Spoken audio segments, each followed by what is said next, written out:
Hi, everybody. I want to quickly go over what your student will be expecting to accomplish now that we have extended virtual learning through the rest of April.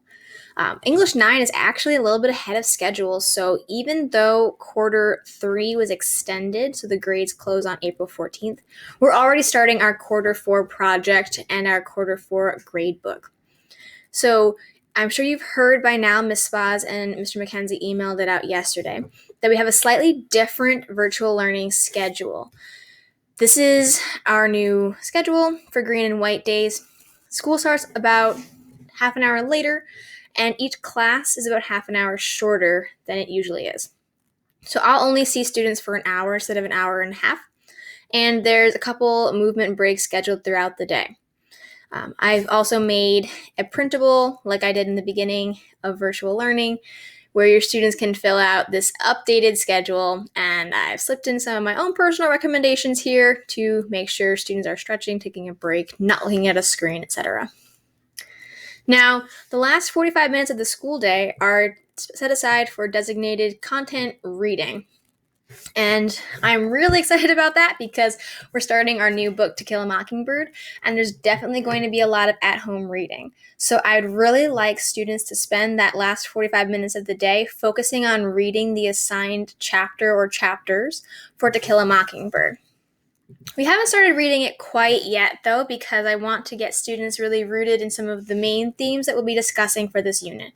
So the way I teach To Kill a Mockingbird is not super literary specific, but it's more social justice themed. So I'm incorporating a lot of primary source documents and a lot of history-based writing and projects into this unit. So students aren't necessarily going to come out of this book remembering exactly what Scout's real name is, but they are going to be able to connect it to Reconstruction and racial justice that was happening during the 1930s and 1940s. To start that off, we have looked at a little bit about what makes each of your students unique and how they are creating a personal identity. That's really important because as we look at the narrator, Scout, in To Kill a Mockingbird, she is trying to create her personal identity, growing up in a really tumultuous and conflicted time in the South in 1930s. We're also looking at racial justice and segregation. So there is an opinion piece that your students have completed that looks at the horrors that people of color were suffering in the South. And next class, they'll be watching a documentary on the murder of Emmett Till and completing some reflection questions based on that documentary. That documentary is very challenging to watch. I think it's incredibly important for your students to see the kind of effect that this had in society at the time.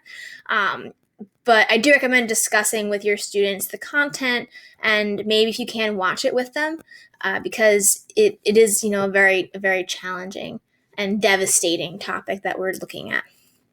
So then that puts us to the week that we would have normally scheduled, April vacation, and that's when we'll be starting reading. I've provided a couple resources here, and I'll add more when we get closer to reading the book for To Kill a Mockingbird, including the audiobook and a full-text PDF. If your student is not super comfortable completing this novel unit on the computer, just listening to the audiobook or using the ebook, there will be a way that your student can pick up a physical copy of To Kill a Mockingbird at Chariho High School. The front office staff has a great system to sanitize school materials and provide it in a contactless form for pickup. So I'll be sending out more details about that shortly, but if your student would like a hard copy of the book, we have plenty available at Chariho High School that they can pick up. If you have any questions about the content that we'll be reviewing or the methods that we'll be using to teach this book throughout the rest of the quarter, please feel free to email me. Again, I really recommend sitting down and chatting with your students as they're going through this unit, because they're going to be looking at a lot of things that challenge what they know about society, justice, and freedom and fairness. So please let me know if you have any questions, but I hope this helped.